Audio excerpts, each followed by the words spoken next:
Meanwhile, the intense weather that we have felt on the Florida coastline has brought in quite the trouble. Here's another reason to save the turtles, folks. Big waves from hurricanes like Imelda and Humberto are wreaking havoc on wildlife. I mean, young turtles are washing ashore, creating a life or death situation. When the creatures wash back onto land, they can't make it back to the ocean on their own. That's really sad. The Marine Science Center in Volusia County, Florida, is working to rescue as many of these young turtles as they can. Allie Bernstein, the manager of the Turtle Rehabilitation at the Marine Center, Science Center, rather, is going to join us right now. Thank you for being with us this morning. Boy, it's part of the ecosystem. You work so hard to protect their environment so that they can hatch and then go out to the open waters. I mean, this must be kind of disappointing, but you're working to try to save as many as possible.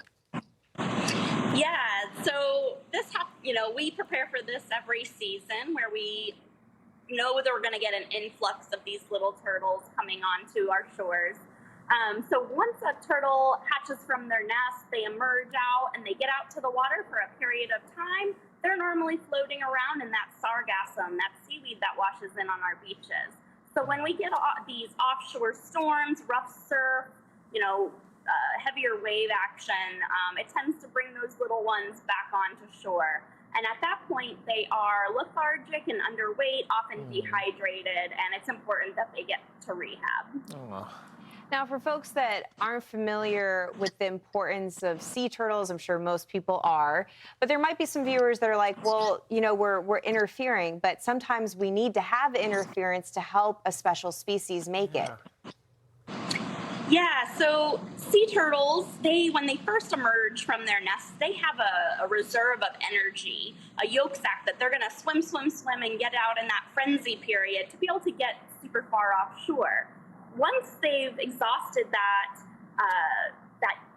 frenzy period, they need our help to get back out there, or they won't be able to get back out there.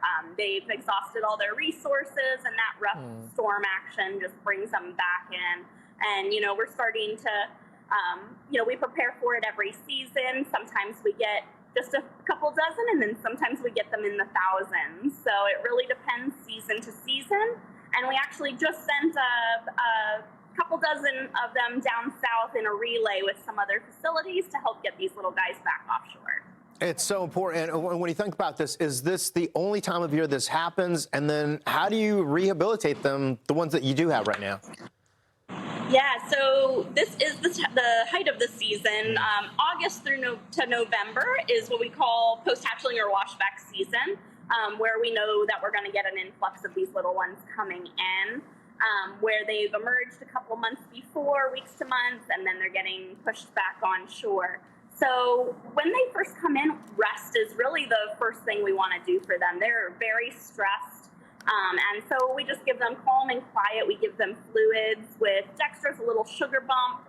And then if they have any wounds, we're going to attend to those wounds, sometimes put them on antibiotics if needed, and then get them into shallow water, get them back out into a pool where we can monitor their eating and ability to do their normal turtle behaviors. Oh. Well, we appreciate your hard work because it is magical to see these guys, especially in their natural habitat. My kids love going out on the piers and trying to find one, and when you do, it does feel magical.